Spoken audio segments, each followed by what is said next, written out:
Olá, pessoal. Eu sou Cláudio Cardoso e esse é o Trends, o podcast do Banco Alfa. Aqui a gente conversa com empreendedores, investidores, venture capital, transformação digital, sustentabilidade. São papos sempre inspiradores e hoje, sem dúvida, um cara inspirador, com uma carreira e uma trajetória profissional inspiradoras, que é o Venâncio Veloso. Ele é responsável pela inovação e transformação digital na Genial Investimentos. Ele é formado em administração, olha que coisa bacana, formado em administração, o curso de graduação dele, no célebre Babson College, fica ali na região de Boston, e é mestre em inovação, estratégia e marketing pelo MIT. Eu poderia continuar aqui com uma descrição aqui de currículo tão incrível, né? Você empreendeu logo de cara, muito jovem, também hoje é colunista de várias revistas importantes, Money Times, Isto É, Dinheiro, Globo.com. Vamos trazer, antes até de falar da Genial, trazer o personagem Venâncio Veloso, porque eu acho que tem uma história aí espetacular para a nossa audiência. Muito obrigado, Venâncio. Não, eu que agradeço aí, Cláudio, pela oportunidade de estar colaborando aqui com o canal. Super prazer aqui estar com você hoje e obrigado aí por todos os espectadores que estiverem escutando aqui a gente em qualquer tipo de mídia. Hoje em dia a gente não sabe mais que tipo de mídia, se é podcast, se é YouTube, né? Então, boa noite aí, pessoal. Legal. E também a gente não sabe mais qual o canal, se o cara está vendo no desktop, se está no carro dirigindo, Exatamente. tem de tudo. Mas, cara, eu estava vendo aqui, né? Vitex, dinheiro na NYSE, formação, graduação nos Estados Unidos. Bom, enfim, comece por onde você preferir, mas eu daria essa pista, né? Como você foi parar um brasileiro para fazer a graduação, ou seja, o seu curso universitário, é coisa rara nos Estados Unidos logo de cara e numa escola tão importante em empreendedorismo, né? Legal, vamos lá. Bom, eu sou carioca, né? Já devem ter percebido aí pelo sotaque. Estou com 42 anos e eu estudei a minha vida inteira, desde os 3 anos de idade, na escola americana do Rio. Tive o privilégio de estudar lá. E aos 18 anos, já tinha feito alguns colônias de férias lá fora, durante as minhas férias, sempre com o intuito de praticar o inglês, né, e ficar cada vez mais fluente, para justamente ter oportunidade ali, no momento de ir para a faculdade, de estudar fora, né, sempre foi o objetivo. Desde criança, meus pais, assim, sempre me incentivaram muito a isso. Então, com 18 anos, eu acabei indo lá para fora, e ingressei inicialmente na Northeastern, que na época não era uma das melhores faculdades, né, era uma faculdade considerada mediana, porque eu não fui um estudante muito exemplar, vamos falar assim, na escola americana, não era muito aplicado, mas ao chegar na faculdade eu realmente falei, não, agora eu tenho que levar esse negócio a sério, não dá para ficar para trás. Tinha amigos que entraram em Harvard, amigos que entraram em Stanford e eu na Northeastern. Então, eu falei, pô, não dá para, né, deixar a peteca cair. Então, eu comecei a levar os estudos a sério, e acabei até recebendo uma bolsa, a proposta de uma bolsa escolar para continuar na Northeastern, mas eu acabei transferindo no meio do curso. Você pode transferir nos Estados Unidos até 2 anos, que é nos últimos 2 anos do curso você começa a fazer a tua especialização, né? E aí lá foi exatamente nesse momento que eu fiz a transferência para a Babson, fiquei lá até 2003. Existia uma dúvida muito grande, empresas.com iriam sobreviver, se eram empresas duradouras, enfim, existia um ceticismo muito grande no mercado, mas a gente, com muita resiliência e paixão ali porque fazia, a gente conseguiu continuar firme e forte, e a empresa foi crescendo, até que em 2006 para 2007, a gente já estava num tamanhozinho razoável, né? A empresa já tinha conquistado seu primeiro enterprise client, que foi a Walmart, E a gente, eu cheguei para o meu sócio e falei, cara, a gente precisa tomar aqui uma decisão, que é, a gente vai querer continuar engordando o boi organicamente, ou a gente vai querer pegar dinheiro de venture capital para acelerar o nosso crescimento. E eu era muito a favor de acelerar o crescimento, dado que a gente já estava com uma placa muito grande, como a do Walmart, né, para ninguém duvidar mais da nossa credibilidade e capacidade de execução. Então, eu achava que aquele momento era um momento oportuno para a gente pegar capital e acelerar o crescimento da empresa, e enquanto que os meus sócios ainda eram a favor de crescer um pouco mais organicamente, bootstrapped, né? E foi aí daí que começaram a surgir algumas ideias para eu iniciar minha segunda empresa, que foi a Sapatino. A Sapatino foi o primeiro e-commerce de calçados e acessórios aqui no Brasil, antes até da Dafit, né? A gente inaugurou a loja em 2007, e essa foi um dos maiores aprendizados assim da minha carreira, né? Eu fui do céu ao inferno, acho que em 18 meses. Então, a história da Sapatino foi que a gente captou R$500 mil, que na época era bastante grana, né, e para meio que validar o conceito, dado que comprar calçado pela internet ainda era uma coisa que as pessoas não acreditavam muito. Não, peraí, como é que eu vou comprar um calçado pela internet? Vou ter que experimentar, ir na loja, experimentar, não vai dar certo. E aí a gente teve uma certa barreira no início, mas depois a gente conseguiu provar para os investidores que não, que sapato, como qualquer outro produto, era um produto que era comprado pelo impulso, e muitas vezes quem compra pela marca, e você já conhece o seu número em uma determinada marca que você já está acostumado a comprar. Renato, E por aí, me perdoe interromper. Isso aqui ano era o lançamento? 2007, 2007, 2007. perdão. Mas siga adiante, eu queria marcar essa data, né? Porque Não, depois assim, foi... desses famosos tem o Netshoes, mas isso já foi bem depois, né? A Netshoes, na verdade, começou mais ou menos na mesma época, curiosamente, só que vendendo calçados ou tênis, né, pelo Mercado Livre. E aí, depois que eles montaram o site deles e se posicionaram como uma loja de esporte. Por isso que eu não comparo a gente com a Netshoes, porque a gente era uma loja mais voltada para moda, né, ou seja, calçados e acessórios, enquanto que a Netshoes era mais voltada ali para ser uma loja de esporte. Aí, enfim, a gente acabou vendendo a empresa Book Value, né, 1 ano e meio depois, por falta de capital. Meus investidores eram todos anjos, e eles logo me provocaram e falaram, cara, esse modelo de negócio não dá dinheiro, não adianta a gente botar mais dinheiro aqui, que isso é um saco sem fundo. Quanto mais dinheiro a gente botar, maior é o problema. E, de fato, para mim foi muito difícil encarar isso, e fechar o meu primeiro negócio solo depois de 18 meses apenas, mas eu acredito, analisando em retrospectiva, né, que foi uma decisão muito assertiva e acertada.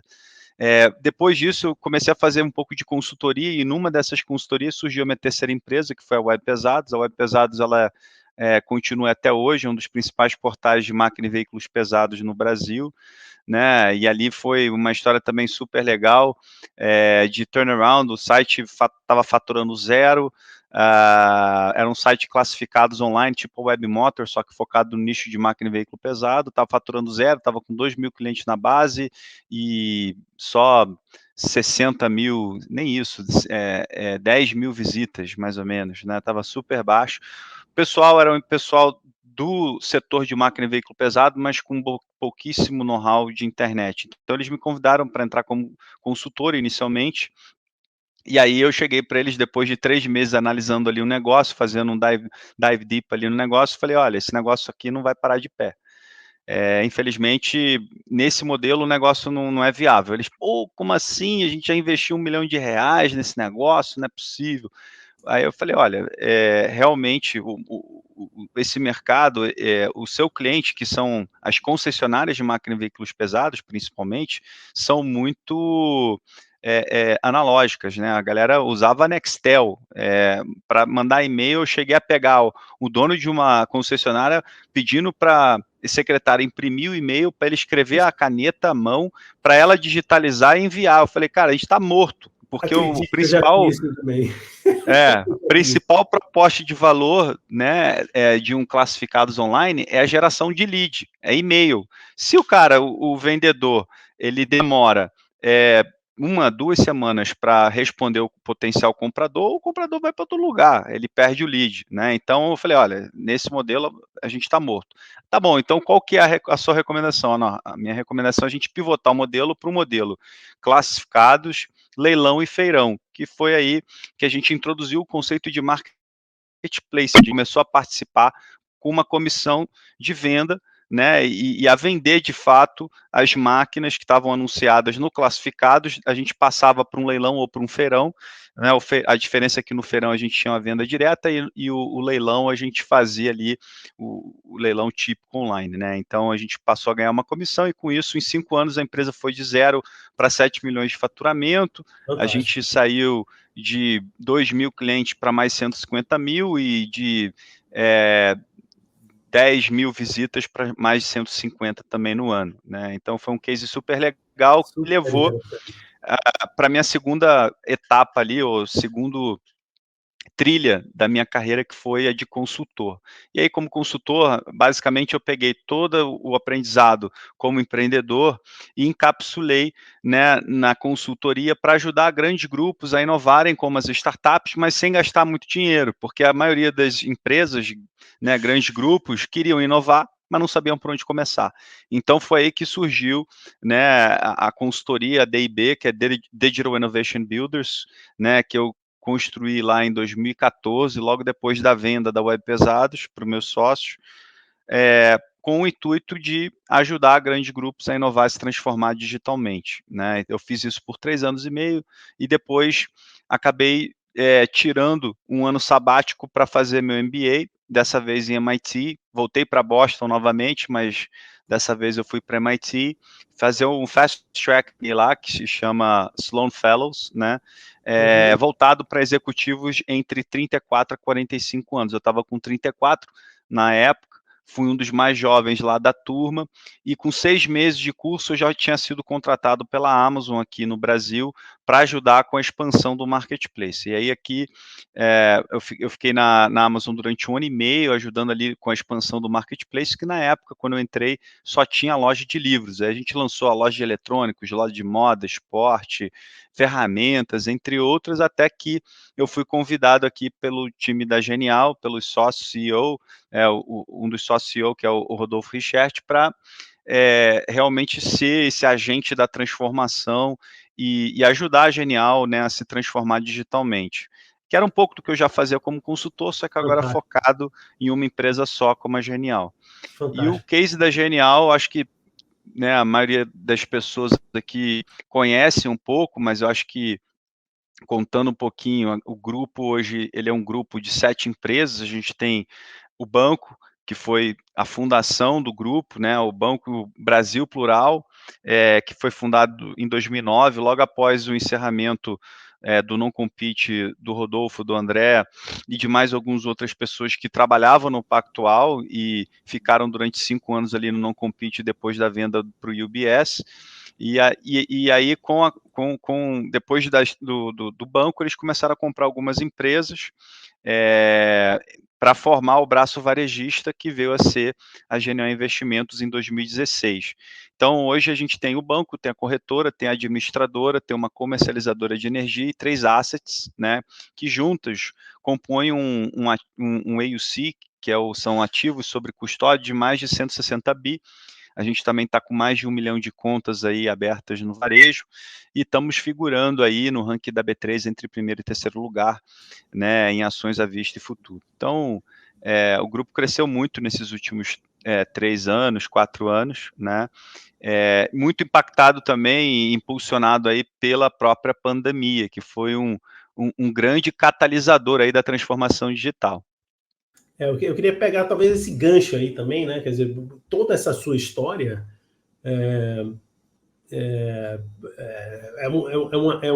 uma história que nesse período de pandemia se intensificou. Na verdade, toda a sua trajetória ela foi intensificada por um advento global improvável, né?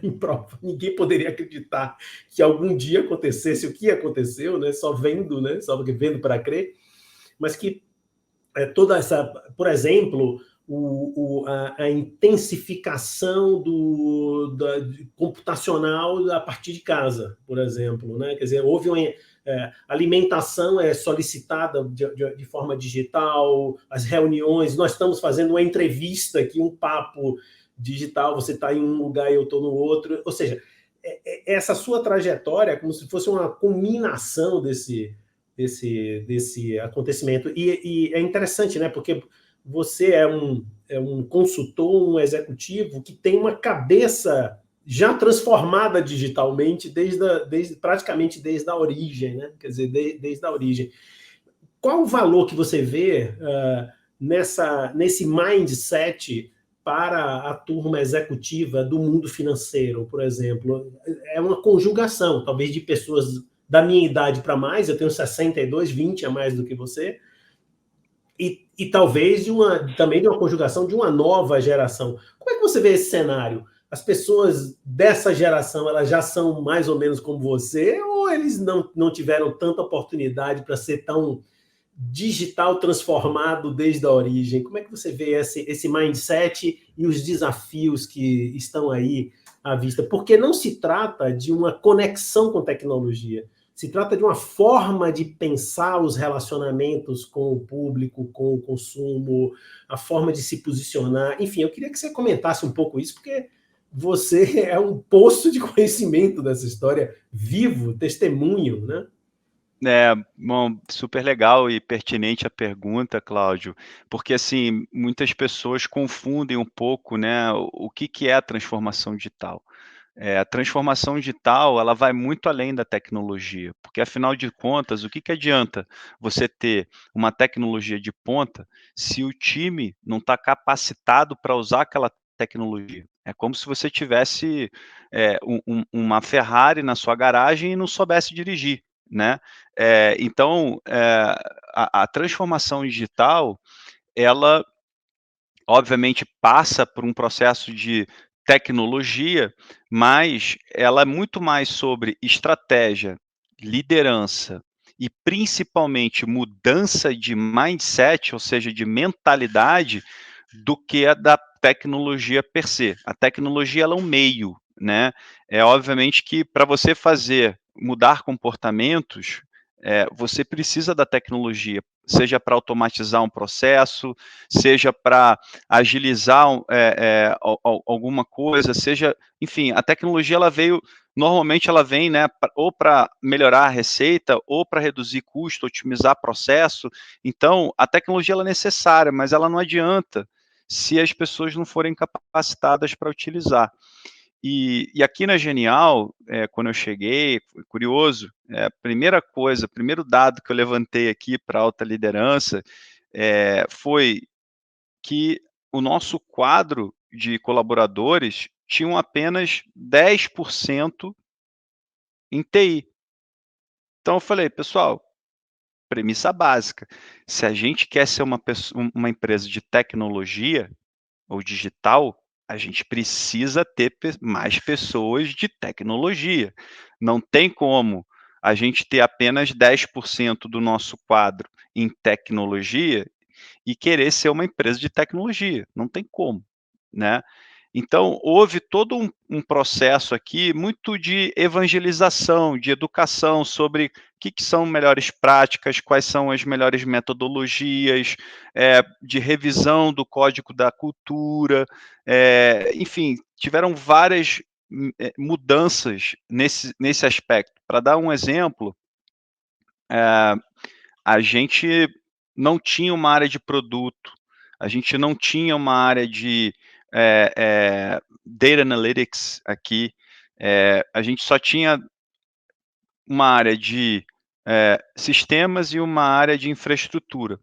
Mas, basicamente, você tinha os engenheiros que eram solicitados, né, desde do alfinete ao foguete, coisas pela equipe comercial, como se fosse uma pastelaria, né, ou um Service IT de 1980, né, e não tinha ninguém para planejar o produto, pensar qual a dor que a gente quer resolver, o que o cliente, para ouvir a voz do cliente, entender o que o cliente está pedindo, não tinha essa equipe.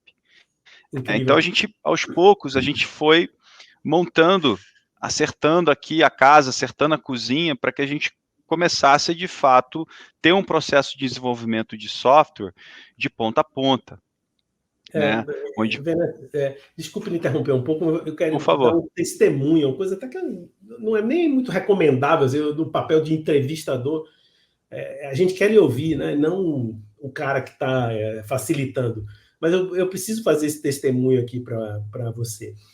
É como se fosse o velho desenho do backlog do pessoal da TI atendendo às demandas corporativas. Tem um departamento que cuida disso, e é isso que você está falando. Isso não está entranhado na fibra do negócio, né? Não está na fibra Exato. do negócio. É uma gordura à parte, uma camada de gordura à parte, mas não está no tecido, não está no tecido. O testemunho que eu ia lhe dar são dois episódios. Há alguns anos, eu fui numa grande agência, linda, assim, uma agência de comunicação, e ao entrar, e eles tinham a ideia de que agência super digitalizada, tecnológica, eu perguntei, sim, onde é que está o pessoal da tecnologia? Eles ficam em que unidade? Não, aqui a gente não tem, está na matriz nos Estados Unidos. É uma coisa, assim, foi, assim, para mim foi uma decepção total de entrada logo. Eu disse, não, esses caras não têm nada de tecnologia, as pessoas estão fazendo a mesma coisa com um arcabouço. E o outro testemunho que eu queria fazer, nós comentamos antes da conversa, tem um dos meus garotos, o mais novo, faz como você graduação nos Estados Unidos, ele está se formando agora, mas na escola dele aqui em São Paulo, a escola é excelente, a gente tentou vender a ideia de fazer um curso de coding, de programação. E a escola, uma escola de ponta aqui de São Paulo, dizia, não, mas isso é uma coisa que os meninos querem fazer só, as meninas não querem. Eu disse, não, mas não é um jogo de matemática, não é uma disciplina, é uma disciplina, é outra disciplina, sabe? Tem história, geografia, tem programação.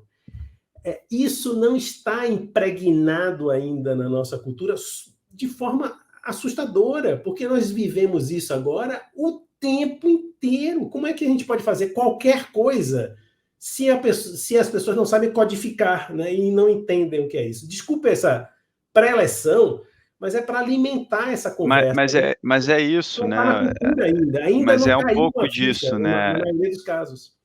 Não, são pontos bem válidos, porque assim, muito do trabalho do CDO dentro de uma organização é ser esse fiel da balança para ajudar as pessoas a mudarem o mindset, a mudar a mentalidade sobre certas coisas, né? Então, por exemplo, empresas mais tradicionais estão habituadas a fazer o quê? Orçamento.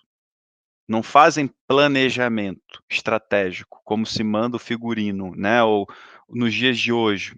Então eles falam lá, o quanto que a gente quer faturar, o quanto que a gente quer gastar, quanto que a gente quer de dar de lucro ou prejuízo aí no final do ano e se vira para entregar. É top-down, né?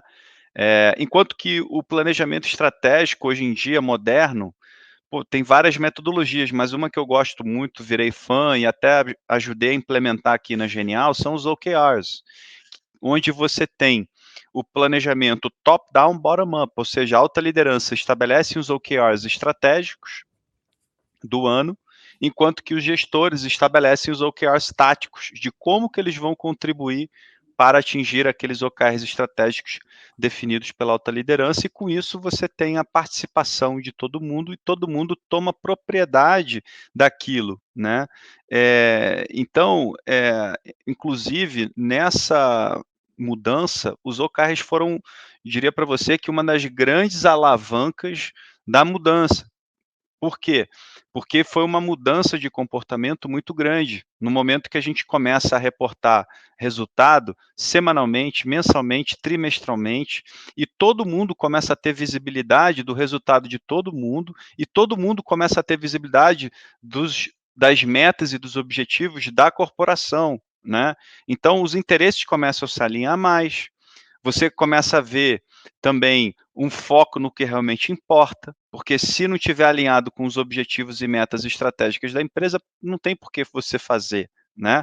Então, o foco no que realmente importa, você ter o maior comprometimento, porque o coleguinha não vai querer chegar no final da semana e apresentar resultado negativo, ele vai querer apresentar resultado positivo. Então, com maior alinhamento estratégico, com maior comprometimento e com maior foco no que realmente importa, você consegue sair do outro lado com resultados incríveis. E então essa magia dos OKRs a gente viu acontecendo aqui de forma muito clara. Inclusive, a gente implementou isso em 2021, que coincidentemente ou não foi um dos melhores anos aqui na história da Genial, em termos de resultado. Então, assim, isso tudo para dizer e exemplificar que a transformação digital ela é muito mais uma mudança de comportamento, né? De mindset. Então, e para mudar, você precisa ter novas metodologias, você precisa ter novas pessoas, novos grupos de trabalhos que a gente chama de squad multidisciplinar, né? Com um grupo de pessoas ali trabalhando em conjunto de outras áreas e não departamento de TI ou departamento de marketing. Não, cara, numa squad você tem que ter um cara de marketing, você tem que ter um cara de produto, você tem que ter um cara de engenharia, você tem que ter diversas disciplinas ali para compor um time que consiga criar um produto de ponta a ponta com autonomia, né? Ao invés de ter que ficar criando uma linha de produção ali que vai passando de área por área, né? Perfeito, Então, perfeito. as coisas estão mudando. Essa integração. Agora, Venâncio, me chama a atenção toda a sua didática, sua forma de falar e baseada em conceitos, em ideias bem fundamentadas. Como é a sua experiência como colunista? Né? Fala um pouco para a gente, porque eu acho que isso deve ser algo que consome energia e tempo, né? Não é uma coisa trivial você fazer artigos, né? Fala aí pra gente um pouco sobre as suas colunas e o que é que você fala nelas. Legal.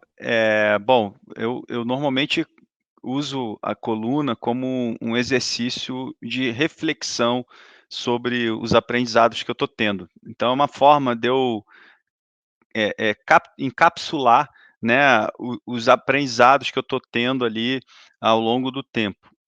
Então, acho que é uma reflexão super válida que todo mundo deveria fazer ao mesmo tempo, eu não deixo de estar contribuindo com um ecossistema digital que eu sou muito grato por tudo que ele me gerou, né? Então, é uma forma de eu give back, ou seja, de eu contribuir para esse ecossistema que já me deu tanto, né? Então, eu me sinto muito bem em escrever, primeiro pela satisfação de estar, né, refletindo ali alguns aprendizados e segundo por estar contribuindo com o ecossistema. E normalmente eu escrevo sobre empreendedorismo, inovação, estratégia, transformação digital, organização cultural, gestão, são alguns dos tópicos que investimento, open finance, são alguns tópicos que eu normalmente escrevo, né? E aí eu acabei escrevendo para vários portais, comecei no Globo.com, depois fui para Isto é Dinheiro, e hoje eu estou já escrevi também para o MIT Review, e hoje eu estou com duas colunas, uma na Money Times e outra na startups.com.br, lá do Gustavo Brigato, né? Legal, bacana. Então esse é um pouquinho aí da minha Legal. veia Eu tive colunista. um professor, né, muito marcante para mim, que ele disse, olha, não existe nenhum instrumento, nenhuma ferramenta melhor para organizar o pensamento e qualificar o seu pensamento do que escrever. E realmente, quando a gente começa a escrever algo e olha depois de um tempo e diz, nossa, mas que porcaria aquilo. Você fica com vergonha do que eu, pelo menos, foi assim comigo, né? Só muito tempo depois eu vi como a estruturação mais robusta vem com essa prática. Agora eu queria fazer bom, aí o nome do nosso programa, né? Trends, tendências. Nesse quadro aí, eu acho que eu gostaria de pegar essa questão da transformação digital, né? Um monte de coisa, inteligência artificial, blockchain, Web3, essas coisas aí que todo mundo fala.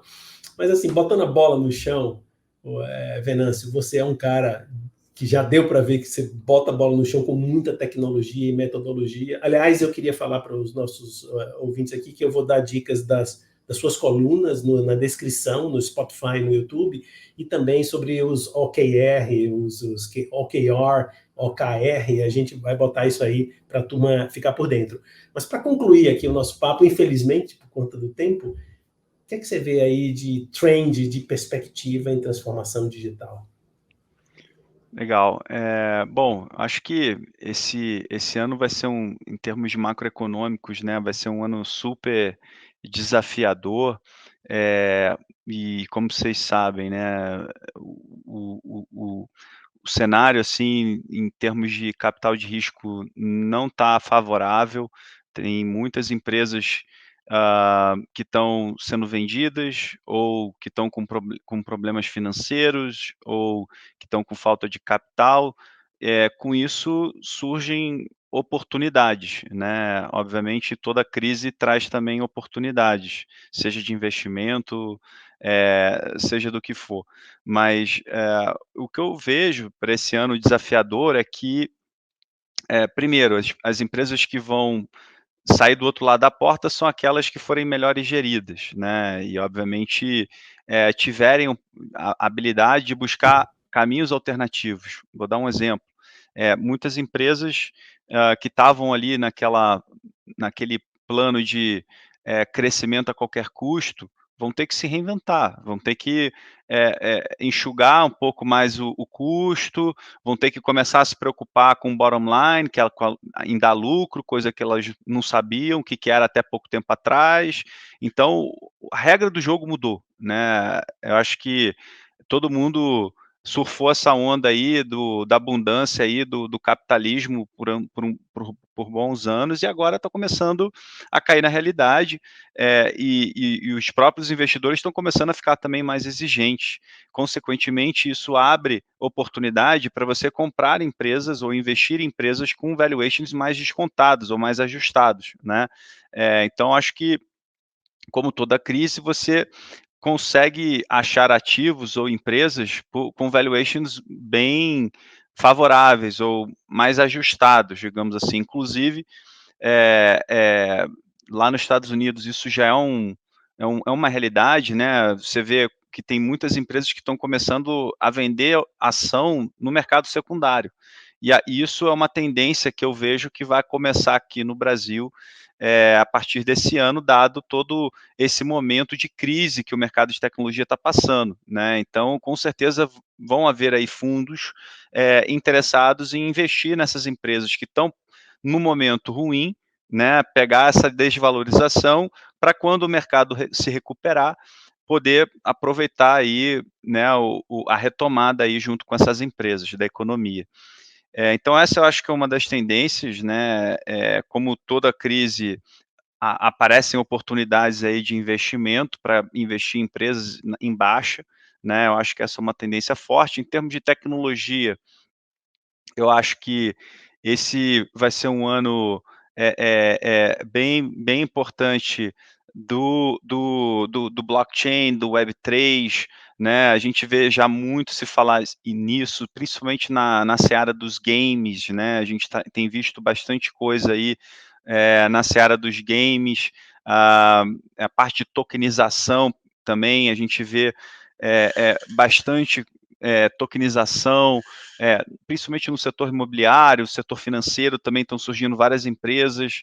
Acho que cripto também, mal ou bem, é uma coisa super interessante, né, se você parar para analisar, hoje a gente já tem mais investidor investindo em criptoativos do que na B3. São 5 milhões na B3 contra aproximadamente, né, ou pelo menos a última vez que eu chequei, 5 milhões na B3 contra 10 milhões investindo em cripto. Então a gente já tem o dobro de investidores investindo em cripto versus a B3, né? Então, e isso por quê? Porque o mercado de cripto não dorme, né? Ele fica operando ali 24/7, e você tem a capacidade de gerar retornos, retornos sobre o investimento muito rápido e também muito grande, enquanto que na bolsa, apesar de estar bastante volátil ultimamente, a volatilidade é menor, né? Então, para você ganhar um retorno